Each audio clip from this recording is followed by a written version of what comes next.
Pathetic workers like you have no future here. You're terminated. Security cleaned out your office already." The words burned on my phone screen, harsh and clinical as the surgical lights above me. I blinked hard, hoping the anesthesia was causing hallucinations. But the message remained real. My supervisor, Richard Brennan, had just destroyed my career with a single text while I lay recovering from emergency surgery. "My name is Victoria Hayes. I'm 34 years old, and until that moment, I was lead strategy consultant at Keystone Financial Solutions, a Seattle-based investment advisory firm. I had spent 8 years building that practice, endless overtime, coast-to-coast meetings, and sacrificed birthdays, all to secure high-value institutional clients who kept our company competitive in an oversaturated market.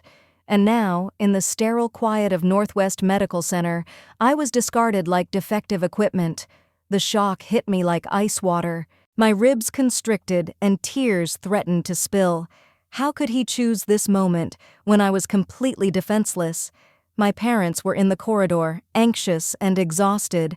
My body was weak from surgery, and Richard had selected precisely this instant to humiliate me. I was about to silence the phone when I heard quiet laughter from the adjacent bed. The patient there had arrived 2 hours ago. Thin but alert, his right hand connected to monitoring equipment. He glanced my way.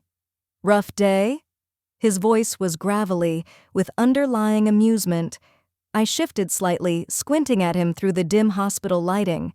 He appeared older, perhaps late 50s, with gray streaking his dark hair and features that seemed both weary and intelligent. I had glimpsed his intake forms when the nurse briefly left them visible. Jonathan Reeves.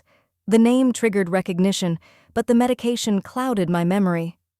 "I just lost my job," I whispered, my voice scratchy. "From a hospital bed?" His eyebrows lifted, then he gave a dry laugh that held no warmth. "That requires exceptional cruelty." I angled the phone toward him so he could read the message. His gaze swept over it once, twice. Then his expression shifted to something between compassion and understanding. "Well," he said slowly, "I thought today couldn't get more intriguing." The way he spoke, measured and confident, sparked my memory. I had seen his photograph in Business Week. Jonathan Reeves, chief executive of Sterling Dynamics, the very company that had been our primary competitor for nearly a decade. His firm had been circling our client portfolio for years, eager to expand into markets we controlled. And here he was, in the bed beside mine, witnessing Richard's betrayal unfold in real time. I leaned back, pulse quickening, not from surgical pain, but from sudden understanding. Richard had always been paranoid about Sterling poaching his consultants. He constantly emphasized that dedication was absolute. He had questioned me repeatedly about being too cordial with competing executives at trade conferences. Yet, in his arrogance, he had delivered me directly to the man he most feared. "Seems like your firm doesn't appreciate you," Jonathan said, his eyes steady on mine. "But I suspect your clients might disagree." His statement sent electricity through me. He was correct. Over 8 years, I had developed relationships with some of the most demanding institutional investors on the West Coast, relationships founded on reliability, long hours, and countless personal sacrifices. Richard assumed he could simply reassign me from those accounts, but he misunderstood the difference between paperwork and trust. I pressed my lips together, reviewing the message again. "Pathetic workers like you." Richard knew exactly his intent. He wanted to label me as inadequate, incompetent, disposable. He believed terminating me in a hospital bed would silence me, shame me, leave me too damaged to retaliate. Instead, something inside me crystallized. The self-pity I'd experienced moments before vanished. In its place, a colder, sharper resolve took hold. Jonathan continued watching me, waiting for my reaction. I understood then that this wasn't merely a moment of loss. It was possibility. A door slamming shut in one location had opened in another, in the most unexpected of places, a shared hospital room. I turned the phone screen toward him again, the cruel words glowing against sterile walls. My voice was level now. "Perhaps it's time I stopped being faithful to the wrong people." His eyes narrowed, but I caught a hint of a smile. "Now that," he said, "is worth discussing." At that moment, I grasped it. Richard Brennan hadn't simply fired me. He had orchestrated his own destruction. He didn't realize it yet, but the game had shifted, and I wouldn't follow his rules anymore. The following morning, the scent of disinfectant permeated the room, mixing with the weak aroma of instant coffee from a nurse's abandoned cup. My body ached from surgery, but nothing compared to the wound in my dignity. I stared at the acoustic tiles overhead, replaying Richard's text like a damaged recording. "Pathetic workers like you have no future here." For 8 years, I had sacrificed for that company. I had postponed vacations, skipped family reunions, even missed my nephew's graduation to complete a proposal in Vancouver, and Richard had dismissed it all with 4 sentences on a screen. I turned my head. Jonathan Reeves was conscious, sitting upright with a tablet on his lap. He resembled someone conducting business rather than a patient recovering from surgery. His stylus moved rapidly across the screen, then paused as if sensing my attention. "Didn't sleep well?" he said without looking up. "No," I admitted. "Difficult when your entire profession just evaporates." He glanced at me, his expression calm, calculating. "Not evaporated. Redirected." I gave a bitter laugh. "That's optimistic." "Not optimism," he corrected gently. "Perspective. Tell me something, Victoria. How many accounts did you directly oversee at Keystone?" The question surprised me. Directly? 12 major portfolios. Indirectly, maybe 35 or 40. "And what revenue do those portfolios represent?" I hesitated. This was information Richard would crucify me for revealing. But Richard had already discarded me. What allegiance did I owe him now? "Roughly 58 million annually," I said, Jonathan's eyebrow raised fractionally. "And they relied on you?" I thought of midnight calls with portfolio managers panicking over market volatility, the quiet gratitude from executives after I resolved crises that could have cost them fortunes. Relied wasn't adequate. Many had structured their investment strategies around my guidance. "They trusted me," I said firmly. Jonathan set his tablet aside and reclined. For a long moment, he studied me, his eyes evaluating possibilities. Finally, he spoke. "Victoria, I'll be direct. Sterling has been attempting to penetrate Keystone's client base for years. What we lacked wasn't capital or methodology. It was someone like you, someone who comprehends both analytics and human relationships. If you walked through our doors tomorrow, I can guarantee 2 things: liberation from Richard's control and authority to create something entirely yours." My breath caught. It sounded too convenient, too sudden. "Are you offering me employment? Here in a hospital bed?" He smiled slightly. "Opportunities don't wait for ideal circumstances. You understand that better than most." My thoughts raced. It felt reckless, almost absurd, but instinctively, I knew he was right. I had never been merely a component in Richard's operation. I had been the engine, and Richard had released me without realizing I could power something else entirely. Still, anxiety gnawed at me. Richard will pursue me. He'll invoke non-compete clauses. He'll threaten litigation. Jonathan nodded. He'll posture naturally. Men like him always do. But tell me, where is Sterling headquartered? Portland. And Keystone? Seattle. He spread his hands. Different jurisdictions. More importantly, courts rarely enforce non-competes when someone is terminated without justification. You're free, Victoria. Freer than you understand. For the first time since the text, I felt hope flickering. I imagined Richard's expression when he discovered his attempt to humiliate me had created an opening for his greatest rival. I pictured Bradley, his chosen successor, fumbling through client presentations he couldn't comprehend. Jonathan picked up his tablet again. "Consider carefully," he said. "I don't want decisions made from anger. But I do want you to recognize this moment for what it represents. You have leverage. Your supervisor thought he was ending your career, but he may have launched it instead." The nurse entered then, adjusting IV lines, interrupting the intensity.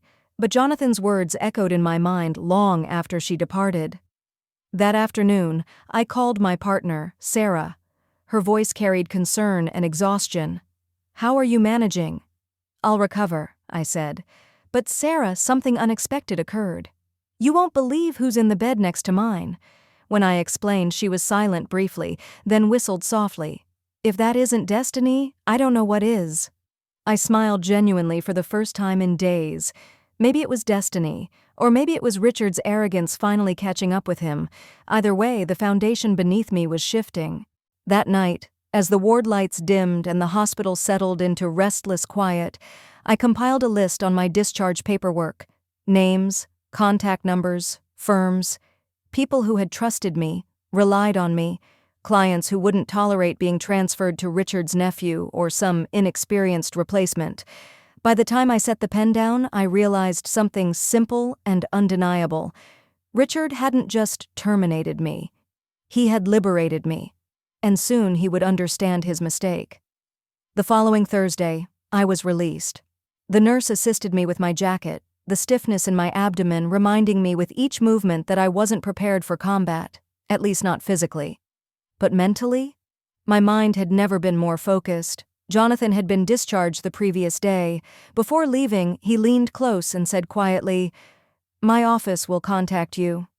Rest now, but don't delay. Opportunities have expiration dates." That sentence replayed as Sarah wheeled me toward the automatic hospital doors. Outside, the March air was sharp, cutting through my sweater, but it energized me. I felt alive again. Not as someone discarded, but as someone about to embark on something risky and transformative. At home, I discovered a small envelope attached to our apartment door. Inside was a note, handwritten in precise script. "Victoria, I meant what I said. Call this number when you're prepared." Underneath was a business card embossed with the Sterling Dynamics logo. I sat at the dining table, the card between my fingers. Part of me wavered. Joining a competitor could burn bridges permanently. Richard would brand me treacherous, gossip would circulate. But then I remembered his text, the cold finality of it, and I laughed bitterly. He had already incinerated the bridge. I owed him nothing. That night, after Sarah had gone to bed, I dialed the number. A woman's professional voice answered. "Sterling Dynamics, this is Amanda." I cleared my throat. "This is Victoria Hayes. Jonathan Reeves told me to call." There was a pause, then her tone warmed. "Of course, Miss Hayes. Mr. Reeves is expecting you. Can you come in on Monday?" Monday, just 4 days after hospital discharge. My body still felt fragile, but my pride wouldn't permit postponement. "Yes," I said. "I'll be there." Monday morning, I entered Sterling Dynamics' Portland office. The lobby gleamed with brushed steel and glass, everything radiating success. Amanda met me at reception, her smile practiced but sincere. "Mr. Reeves is waiting." Jonathan was seated in a conference room overlooking the Columbia River. He stood when I entered, extending his hand as if we were meeting at a networking event, not after shared suffering in hospital gowns. "Victoria," he said warmly, "I'm pleased you came." I settled into the chair across from him, my pulse racing. "I don't want to waste your time," I said, "so let's be clear. I'm not here to gossip about Keystone. I'm here because I understand my clients. They trust me, and if Richard believes he can reassign them to someone else, he's severely mistaken." Jonathan studied me for a long moment, then nodded. "Excellent. That's precisely what I hoped to hear." He slid a folder across the table. Inside were contract drafts, compensation figures, even stock options. It was more generous than anything Richard had ever offered. But what made my heart race wasn't the salary. It was the title, Senior Vice President, Pacific Client Relations. My throat tightened. "This exceeds my expectations." "You've been undervalued too long," Jonathan said simply. "I don't repeat that error." I signed that afternoon. My hand trembled as I wrote my name, not from fear, but from the weight of what it represented. The following week, I made my first calls. Carefully, discreetly, I contacted 4 clients I trusted most. I didn't attempt to sell them anything. I simply shared the truth, that Richard had released me, that I was now with Sterling, that I would continue supporting them. To my surprise, none hesitated. "If you're at Sterling, we want to be at Sterling," one fund manager said bluntly. Another added, "Richard's nephew contacted us last week." We ended the call early. He didn't understand our risk parameters. By week's end, 3 firms had formally requested proposal meetings with Sterling. Nothing signed yet, but momentum had begun. Richard must have sensed something. On Friday afternoon, my phone buzzed with the number I hadn't seen in days. Against better judgment, I answered. Victoria. His voice was clipped, urgent. "I hear you've been making calls." "Is that accurate?" I let silence stretch just long enough to make him uncomfortable. "Richard, you terminated me. You called me pathetic. What did you expect I'd do? Disappear?" "You're jeopardizing everything we built," he snapped. "No, Richard," I said, my tone steady. "You jeopardized it when you fired the person your clients trusted most. I'm simply offering them alternatives." His breathing became sharp, almost frantic. "This is a mistake you'll regret." I ended the call without responding. For the first time in years, his words didn't intimidate me. That night, as I sat at our dining table with the Sterling contract folder open beside me, I realized something. Richard thought he'd cut me loose, but really he'd handed me leverage he could never reclaim. The first fractures were showing, and once clients began moving, there would be no stopping the collapse. By the time I established myself at Sterling, I had a badge, a corner office, and a stack of legal documents waiting for review. No fanfare, no grand presentations, just a quiet conference room, fresh coffee, and Sterling's general counsel, Michael Torres. "I'm here to protect you," he said, folding his hands. "Ground rules. You bring no documents from Keystone. You share nothing proprietary. You work from memory and public information only. If a client contacts you, we document the call. If you're tempted to contact them first, you call me instead." I nodded. Understood. He gave me a reassuring smile. "Good. Because Richard will claim theft, but the facts are simple. You were terminated without cause. Your relationships are professional capital, not company property. That distinction matters. It felt like armor. For the first time since the hospital, I wasn't reacting. I was strategizing. We prioritized a targeted list, clients who had written my name directly into their service agreements. Michael drafted a simple announcement for me to share publicly. After 8 years at Keystone, I'm excited to join Sterling Dynamics as Senior Vice President, Pacific Client Relations. No attacks, no bitterness, just a status update. When I posted it, responses came quickly. The first call was from Rebecca Torres at Cascade Investment Group. "Victoria, I just saw your announcement. We were told you needed extended medical leave and wouldn't be on our account. Is that true?" "I'm no longer with Keystone," I said carefully. "I've joined Sterling." Rebecca didn't hesitate. "Then we're invoking the key consultant clause. Our board approved it when we signed. Have Sterling send over a proposal. We'll transition this quarter if you can guarantee consistency." Soon after, Pinnacle Asset Management's chief investment officer reached out by email.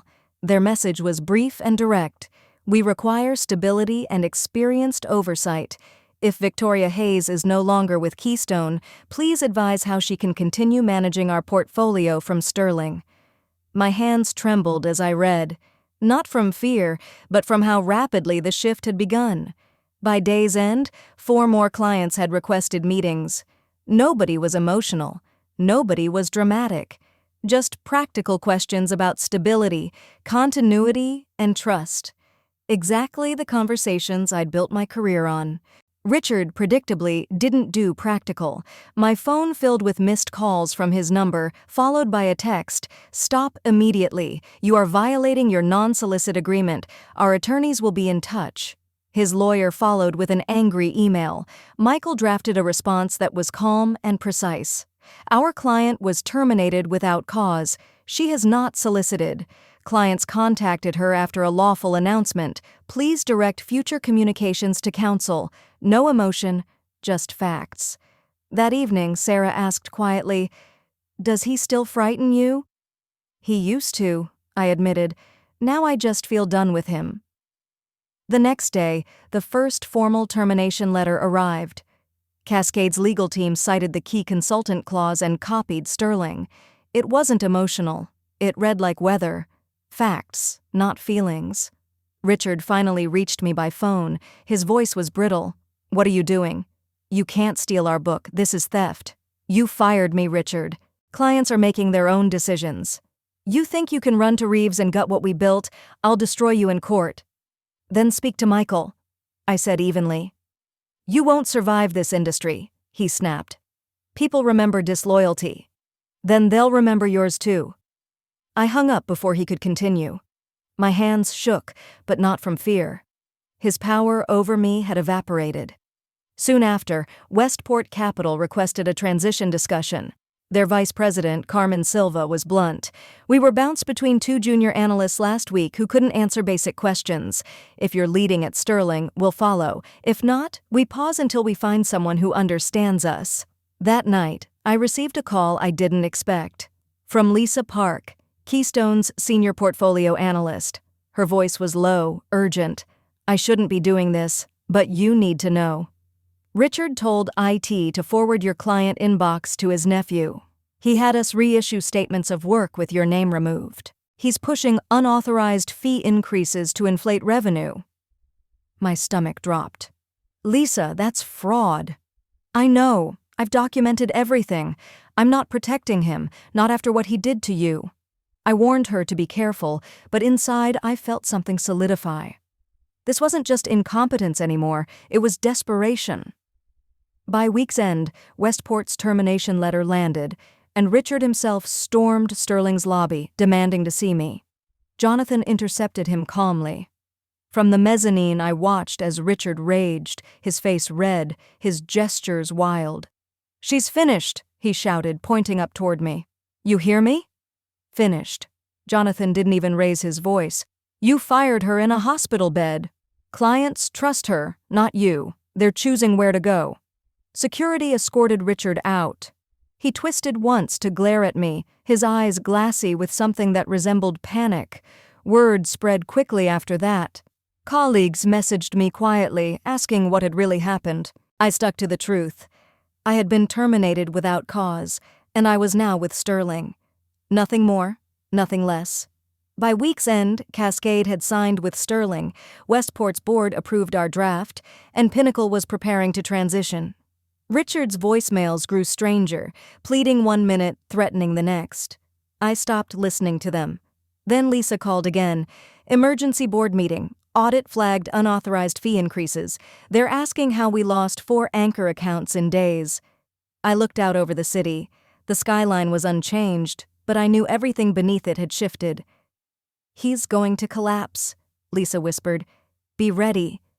"I am," I said, and for the first time, I truly believed it. 3 weeks later, I stood at Sterling's window overlooking the city. The skyline stretched endlessly, calm and indifferent, while my phone buzzed constantly with updates from clients, lawyers, and colleagues. Keystone was disintegrating. Cascade, Westport, and Pinnacle had all completed their exits. 3 more contracts were transferring. Each conversation felt identical, polite, pragmatic, but decisive. These weren't betrayals, they were corrections.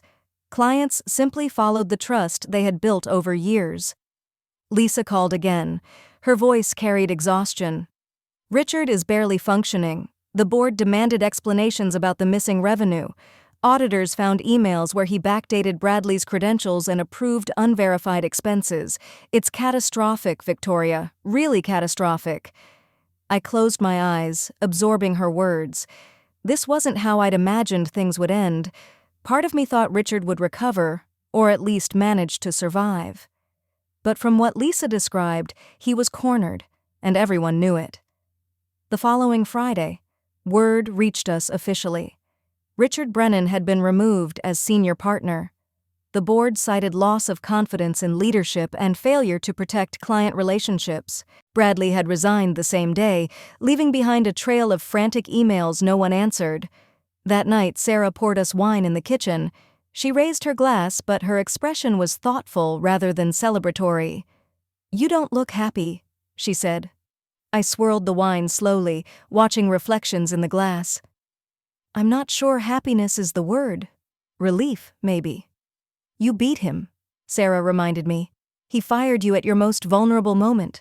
And now? Look where you are. I nodded, but felt the truth gnawing at me. Destroying someone else never truly feels like victory. It felt like cleaning up a mess that should never have been created. The next morning, I received a call from an unknown number. Against better judgment, I answered, Victoria. Richard's voice was unrecognizable, hoarse, stripped of authority. They've ruined me. You've ruined me. I didn't speak.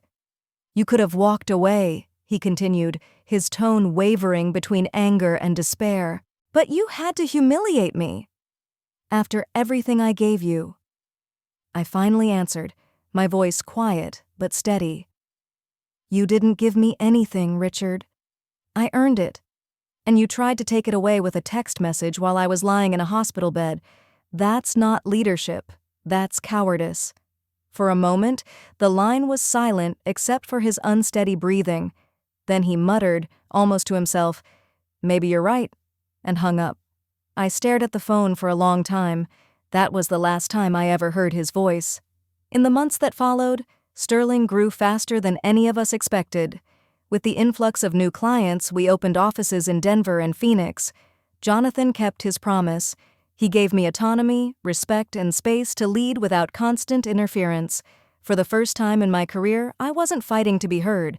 I was simply doing the work, and the results spoke louder than any boardroom politics ever could. One evening, after a particularly demanding day, I walked into our apartment and found Sarah cooking dinner. The smell of herbs and wine filled the kitchen. She looked up and smiled. So, Senior Vice President Hayes, how does it feel to be building something new? I set my briefcase down, settling into the comfort of home. It feels different. Like it's finally mine. Not borrowed, not conditional. She kissed my forehead. That's because you stopped giving loyalty to people who didn't deserve it. Her words resonated with me. Loyalty. It had been both my strength and my weakness. I gave it freely, even to people who saw it as weakness. But the truth was simple. Loyalty is powerful only when it's mutual. When it becomes one-sided, it becomes chains. 7 months later, I received a message from Lisa. Just thought you'd like to know. Richard's been blacklisted from 4 major firms. Nobody wants to hire him. Word spreads fast in this industry. I didn't reply immediately. Instead, I looked around my new office at Sterling. The glass walls, the hum of a growing team, the steady rhythm of work I actually believed in. Then I typed back, "Thank you for telling me. I hope you're doing well." I left it at that. When I think back to that hospital bed, to the text that shattered my world, I realize now it wasn't the end. It was the beginning. Richard thought he was discarding me. What he really did was set me free. And the lesson I carry from all of this is simple. Never let someone else determine your worth. Jobs, titles, companies, they can vanish in a moment. What remains is your work, your integrity, and the trust you build with people. Those are things no one can fire you from. Richard lost everything because he never understood that. I gained everything because I finally did.